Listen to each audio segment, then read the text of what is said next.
네, 오늘 이슈와의 기회선 전용기 민주당 경기 화성정 후보 모셨습니다. 어서 오세요. 네, 안녕하세요.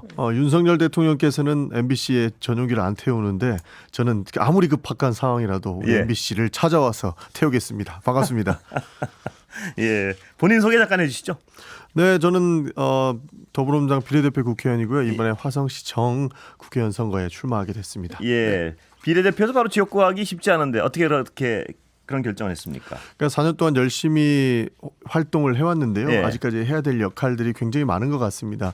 그래서 제가 살고 있는 지역에서 출마를 결심하게 됐고요. 예. 그렇게 이번 선거에도 뛰어들게 되었습니다. 지역 가장 큰 이슈는 뭔가요? 사실 교통 문제입니다. 네. 이게 동탄이라는 곳이 굉장히 잘 계획된 도시거든요. 그런데 계획대로 가는 것에 제도가 뒷받침을 하고 못하고 있습니다. 예. 그런 게 결국에는 교통 문제로 나뉘어지는데 서울로 출퇴근하는 인구가 굉장히 많습니다. 그러나 버스 문제라든지 뭐 지하철이라든지 이런 것들이 아직까지 뒷받침이 못되고 있고 아직까지 20년 전 제도에 머물러 있는 택시 총량제 때문에 택시 문제도 굉장히 심각합니다. 애초에 포기한 수준까지 이르러서 이런 부분들을 뭐 복합적으로 해결해야 된다고 생각합니다. 그런 인프라 문제가 가장 큰 문제면 여당 후보들은 보통 그래서 힘 있는 여당에 힘을 실어줘야 된다. 뭐 이런 얘기를 할 텐데요. 뭐라고 반박하시겠어요? 그런데 뭐 여당 후보들께서 어떻게 말씀하실지는 모르겠습니다만 이 지역을 잘 모르시는 분들께서 내려오신 것 같습니다. 네. 뭐 물론 뭐 영입 인재 중에 원래 그 지역에 살고 계시던 분들도 계시기는 하거든요. 그러나 구체적인 플랜 같은 것을 제대로 제시하지 못하고 있습니다. 아직까지 선거 기간이 남아있기 때문에 그런 부분들을 확인했으면 좋겠습니다. 예, 지역 연구는 어떻게 되시죠? 저도 거기 신혼집을 차려가지고 제2의 인생의 서막을 열고 있습니다. 아, 그렇습니까? 예, 살아보시니까 어떤 동네입니까? 아주 좋은 동네입니다. 예. 근데 그 인프라를 빨리빨리 갖춰야 된다라는 이야기를 굉장히 많이 듣습니다. 예. 그런 측면에서 정치인들이 해야 될 역할이 많구나라고 생각을 했고요. 그래서 아까 여당이든 야당이든 제대로 된 구체적인 플랜을 이번 선거에서 보여줬으면 좋겠다라는 기대감을 가지고 있습니다. 수도권 분위기 어떻습니까? 현장에서 보시니까. 아직까지 많이 어려운 상황인 것 같습니다. 뭐 여야든 다 공천 논란이 발생하고 있지 않습니까?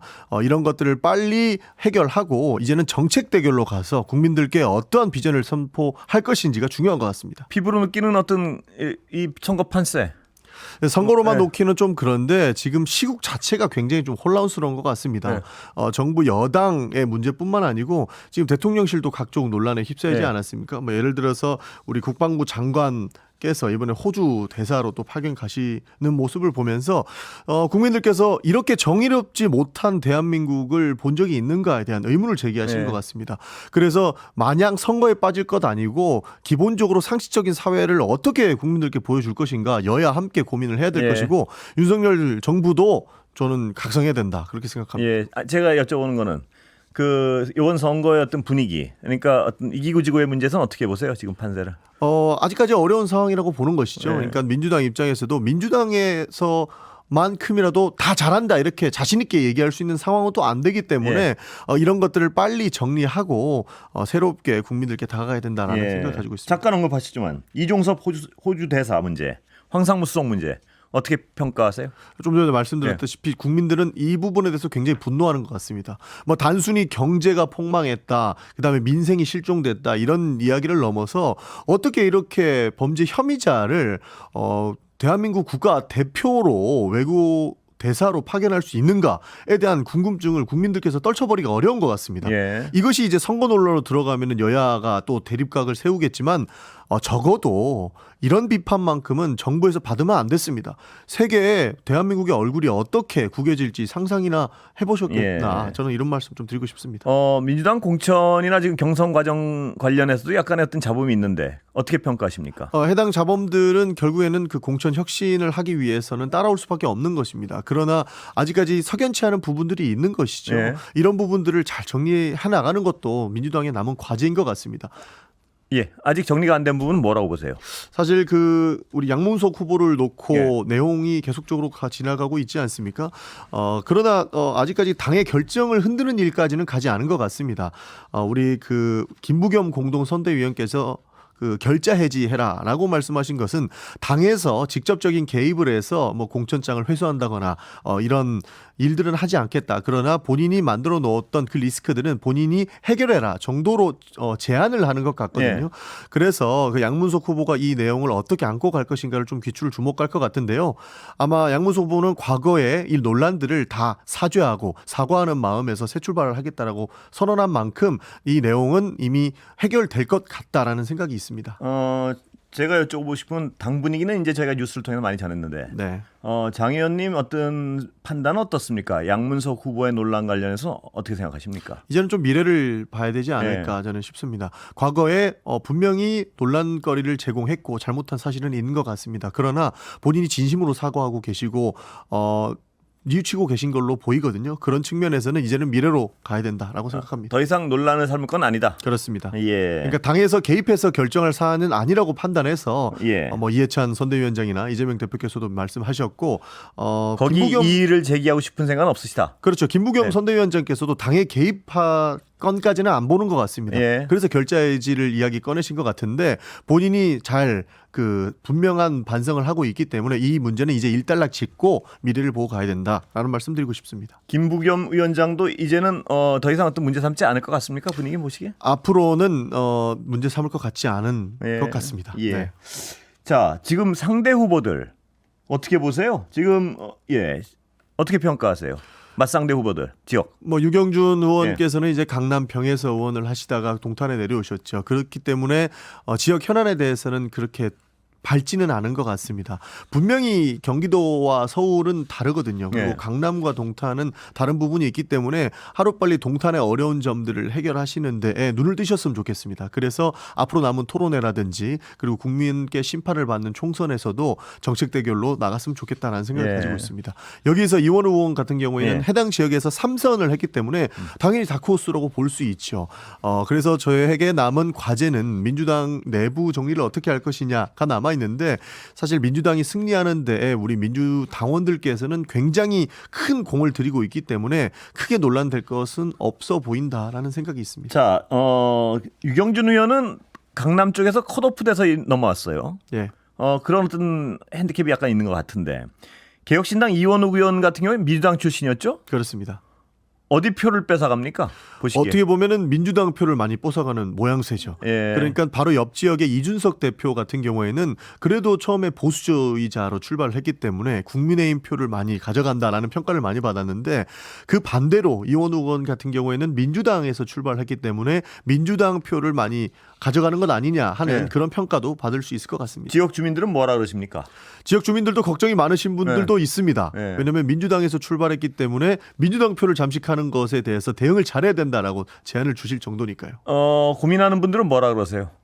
어떻게든 어부지리로 국민의힘이 이기는 선거를 만들어서는 안 된다라고 평가를 해주십니다. 물론 저에게는 그렇게 이야기를 해주시겠지만 예. 국민의힘을 지지하시는 많은 국민들께서는 다른 생각을 가지고 있지 않을까 싶습니다. 주관적으로는 지금 현 상황이 누가 1, 2, 3등입니까? 물론 주관적으로 여쭤보는 겁니다. 아직까지 예. 저희 지역 같은 경우에는 여론조사도 한번 돌지 않은 지역이거든요. 예. 그래서 제가 감히 평가하기에는 어려운 사안 같습니다. 예, 이원욱 후보랑 본인이랑은 어느 분이 더 지금 앞서 나갑니까? 주관적으로 판단하시기에. 그래도 선거 민주당 운동하면서. 세가 강한 지역이기 때문에 예. 개인의 역량으로만 돌파하기는 좀 어려운 것 같습니다. 그렇기 때문에 민주당을 지지해 주시는 분들은 민주당의 승리를 위해서 투표해 주시지 않을까 그렇게 점치고 있습니다. 예, 조국 신당은 어떻게 평가하십니까?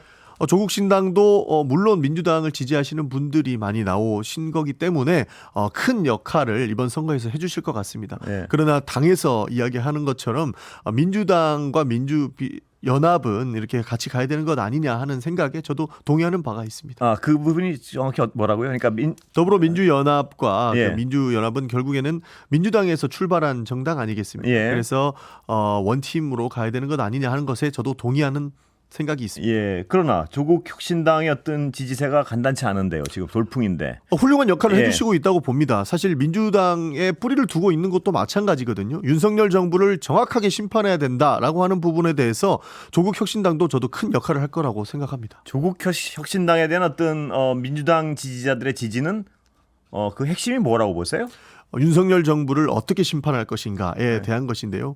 아무래도 조국 혁신당 같은 경우에는 굉장히 좀 강하게 심판할 거다라고 하는 기대감이 있는 것 같습니다. 그런 측면에서 민주당을 지지하시는 분들도 일부 이렇게 조국 혁신당을 굉장히 좀 선호하시는 모양새가 됐거든요. 이런 예. 측면에서는 저는 긍정적으로 평가합니다. 예. 다만 민주당이 결국에는 비례연합정당을 선언을 했고 더불어민주연합을 선언을 했기 때문에 민주당에 계신 분들은 다 올바른 판단을 하시지 않을까 싶습니다. 민감한 부분인데요. 민주당 지지자들한테는 그렇습니다. 더불어민주연합과 조국 혁신당의 관계는 어떻게 해야 된다고 보십니까? 유권자 입장에서 어떻게 설득하세요? 유권자를 설득을 네. 하기보다는 네. 올바른 평가를 내릴 수 있게끔 지속적으로 정책으로 풀어줘야 되지 않을까 싶습니다. 결국에 지향하는 바는 좀 전에 말씀드렸던 것처럼 윤석열 정부에 대한 심판이거든요. 그런 부분에서 맥을 같이 하기 때문에 어떠한 방식으로 심판에 가담할 것인가는 유권자들께서 저는 훌륭히 판단해 주실 거라고 생각을 합니다. 예, 지역군 민주당, 비례는 조국 혁신당 이런 구호를 조국 혁신당 측에서는 들고 나오고 있습니다. 정치적인 측면에서는 저는 동의하지만요. 예. 미시적인 측면에서는 동의하기 어렵습니다. 예. 민주당이 더불어민주연합이라는 정당을 함께 하기로 뜻을 모은 만큼 저는 더불어민주연합과 더불어민주당을 선택해 주는 것이 개인적으로는 맞다고 생각을 합니다. 예. 이 어떤 교과서적인 답변을 하셨는데 재미는 없습니다. 재미있는 답변을 많이 준비해 왔는데 대본과 다른 얘기를 말씀 많이 해주셔가지고 뭐 어떤 부분이 가장 재미있는 답변을 준비해 오셨습니까? 그 질문도 드리겠습니다. 아무래도 화성을에 대한 반도체 벨트에 대한 반도체 벨트요. 네. 여쭤보겠습니다. 예, 반도체 벨트. 그래도 예. 정치 거물이라고 할 수 있는 이수석 대표가 화성에 출마하지 않았습니까? 예. 그런데 저는 계획에 없던 희생 번트다 이런 생각을 했습니다. 예. 그러니까 보통 희생 번트라고 하면은 누군가를 살려야 되는 상황까지 왔는데 너무 정치적 명분이 없는 상태에서 화성을에 출마를 했기 때문에 누군가를 살리는 것에 역할을 크게 못할 것 같습니다. 예. 그러니까 지금 이원욱 의원과 양양자 의원의 지지율에 큰 영향을 미쳐야 되는데 그런 모양새는 보이고 있지 않거든요. 그러다 보니 비판을 하지 않을 수 없다라고 생각하고 대안으로 제시하는 건 어떻습니까? 그렇죠. 예. 뭐 대안이라고 하면 이수석 대표는 지금은 이미 시기가 지나서 아쉽지만 네. 본인이 고향이라고 이야기하는 대구에 출마한다던가 기존의 정치 인생을 함께 걸었던 노원에 출마하시는 것이 더 명분이 있었고 개혁신당에 도움이 되지 않았을까 하는 그런 평가는 할 수 있을 것 같습니다. 예. 그 반도체 벨트 관련해 가지고는요. 네. 스스로 하자는 이 반도체 관련 어떤 육성책이랄까 대안은 뭡니까? 반도체 벨트 같은 경우에는 사실 그냥 정치적인 구호로 소모될 사안은 아닌 것 같습니다. 예. 지금 반도체 산업이 굉장히 많이 죽어 있는 것인데 이것도 결국에는 국가 경제가 굉장히 어려워진 상황이기 때문에 그에 대한 대책 그리고 정부에 대한 지원을 늘려야 되는 것인데 예. 개혁신당이 비판만 하면서 그것을 이끌어가기에는 좀 어려운 부분이 있는 것 같습니다. 그리고 법안을 통과를 시키려고 할 때도 결국에는 민주당과 함께 가야 되는 부분이 있기 때문에 정치적 구호로 소모되는 것이 저는 굉장히 아쉽습니다. 예. 옆 동네 얘기지만 공영훈 후보 같은 경우에는 네. 이준석 후보와 어떤 지금 판세는 어떻게 분석하세요? 주관적으로 물론 여론조사 말고요. 예. 네, 주관적으로 그래도 공영훈 후보가 훌륭하게 예. 지금까지 보여줬던 모습들이 있습니다. 뭐 현대차에서 보여줬던 모습들이라든지요, 그 과거에 있었던 민주화 운동에서 보여줬던 모습들 이런 것들을 종합적으로 해봤을 때 누구도 태클을 걸기 어려운 예. 그런 삶을 살아오셨거든요. 그러다 보니 정치적 구호로서의 이준석이냐 예. 아니면 실속이 있는 공용훈이냐라고 했을 때는 제 객관적인 그러니까 제 개인적인 판단으로는 공용훈 후보가 앞서지 않을까 하고 점을 칩니다. 제가 아까 참 깜빡 잊고 이 원고를 뒤집어 놓은 바람에 초기에 소개를 못 해드렸는데요. 네. 화성정에 출마하신 개혁신당 이원우 후보는 내일 출연하실 예정이고요. 예. 국민의힘 유경준 후보는 출연을 고사하셨습니다. 기회 되실 때 다시 모시겠습니다. 네. 예. 감사합니다. 예. 자, 그렇다면 지금 보시기에 가장 어떤 이 중요한 이 판세를 가를 가장 중요한 이슈는 뭐라고 보세요? 현재 선거 얼마 안 남았는데. 지금까지는요. 그래서 사실 지역 개발에 들어가는 것 같습니다. 그러나 선거가 임박해지면은 결국 윤석열 정부를 어떻게 심판할 것이냐, 정말로 심판론이냐, 네. 그리고 지원론이냐 이 싸움이 될 것 같습니다. 저는 그 측면에서 지금 윤석열 심판론이 결국에는 선거에 들어갔을 때는 큰 역할을 하지 않을까 싶습니다. 심판론은 뜨겁습니까? 지금 느끼시기에? 굉장히 뜨겁습니다. 네. 그러니까 심판론을 지우기 위해서 윤석열 대통령께서 선거에서는 빠지는 모양새를 계속적으로 보여왔습니다. 예. 그래서 윤석열 대통령을 숨기는 것 아니냐 이런 의심까지 저희가 했었는데요. 지금 나오는 민생 토론회 예. 같은 경우 그리고 지금 이종섭 예. 네, 우리 그 대사. 예. 예. 그런 분들이 나오기 시작하면서 충분히 분명히 심판론을 다시 불러일으킬 만한 역할을 했다 이렇게 보고 예. 있습니다. 그래서 아무리 숨기려고 했지만 숨겨지지 않는 대통령이 윤석열 대통령이다. 저는 이렇게 보고 있습니다. 예. 그렇다면 지금 현상에서는 심판론이 뜨거운 상황이고 예. 앞으로 더 불붙을 것이다. 앞으로 더 불붙을 예. 것 같습니다. 그 혹시 당 지도부나 당내에서는 몇 석 정도를 보고 계십니까? 뭐 그런 아직- 얘기 합니까? 예. 이재명 대표께서는 지속적으로 151석 과반을 주장하고 계십니다. 그리고 예. 저도 과반을 해야 된다고 생각을 합니다. 가능하고 현실적이라고 보십니까? 아니면 정부 뭐 여당의 폭주를 막기 위해서는 예. 과반을 지하 해야 된다라고 예. 보는데 현실적으로 가능한 것 같기도 합니다. 그러나 아직까지 예. 굉장히 좀 어려운 선거로 보이고 있기 때문에 많은 국민들께서 잘 판단해 주실 것을 저는 간곡하게 호소드리는 바입니다. 예. 시간이 거의 다 돼 가는데요. 네.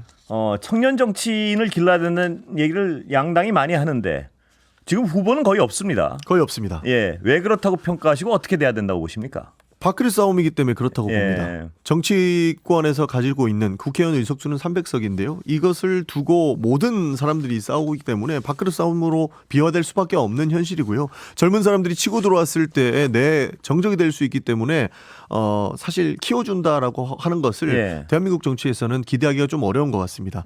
그러나 우리도 전치 선진국으로 가려면 젊은 사람들부터 키워서 역할을 할 수 있게끔 도와줘야 되는 부분이 있거든요. 예. 그런 부분에서는 좀 아쉽다라는 생각이 듭니다. 어떻게 키워야 됩니까? 젊은 사람들을. 어렸을 때부터 많은 기회를 줘야 되는 네. 것이죠. 그리고 정책을 결정할 수 있는 방안을 만들어줘야 되는 겁니다. 예. 네. 근데 그런 부분들이 조금 부족한 부분이죠. 그러니까 제가 느끼는 문제점은 뭐냐면 왜 이 말씀을 드리냐면 갑자기 아무 경험이 없는 젊은이를 젊다는 이유로 후보로 내세울 수는 없지 않겠습니까? 그렇습니다. 예. 그렇다면 그 전에 어떤 합리적인 시스템이 있어야 되지 않겠습니까? 그렇습니다. 키워내는 그 시스템이 뭘까요?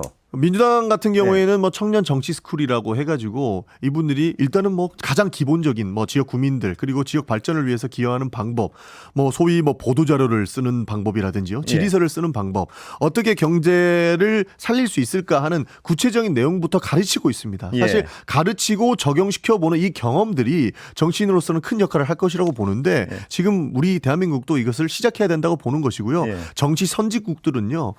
10대부터 나에게 도움이 되는 보수 지향적, 진보 지향적 이런 것들 다 가르쳐 줍니다. 그리고 서로를 이해하는 방법, 토론과 설득을 하는 방식을 알려주는데 사실 대한민국에서는 정치 얘기를 학생들이 하면은 정치 얘기하지 말라고 거부감부터 심어주지 않습니까? 사실 이런 부분들이 저는 굉장히 도움이 안 되는 상황이라고 보고 있고 정치인들을 젊었을 때부터 키우는 데에는 걸림돌이 된다고 생각을 하기 때문에 젊은이들이 시의원 풀어야 이런 된다고 데부터 생각합니다. 도전하면 어떻습니까? 좋습니다. 예, 예. 그것조차 밥그릇 싸움에 밀리는 형국을 보이고 있기 때문에 우리는 여성 그리고 예. 청년에 대해서는 가산점을 주는 것을 너무 거부감 가질 필요는 없다. 저는 예. 그렇게 생각합니다. 이건 뭐 제 개인적인 생각이지만 어떤 시도의원부터 한번 착실히 실력을 다져나가는 건 어떤가 드는 생각도 들고요. 기회만 주어진다면 충분히 큰 경험이 될 것이라고 예. 생각을 합니다. 정치 선진국들도 다 그렇게 시작을 하는 것이고요. 다 키워내서 훌륭한 정치인을 시키니까 마크롱 같은 30대 대통령도 나오는 것 아니겠습니까? 예. 자, 여당의 장해찬 후보의 행보에 대해서는 어떻게 평가하세요? 대표적인 청년 정치인인데. 저는 여당. 아쉽습니다. 만약에 이번 선거가 아닌데 본인의 그 과거들을 뉘우쳤다면 한 번 정도는 쉬고 가도 되지 않을까 하는 고민이 있었는데요. 예. 본인이 그래도 뛰어나왔던 것에 시간은, 아쉬움이 있어서 예. 그런 것 결정을 한 것 같은데 조금 아쉬운 부분은 있습니다. 예, 오늘 여기까지 듣겠습니다. 네, 예. 감사합니다. 전용기 민주당 경기 화성정 후보였습니다. 감사합니다. 감사합니다.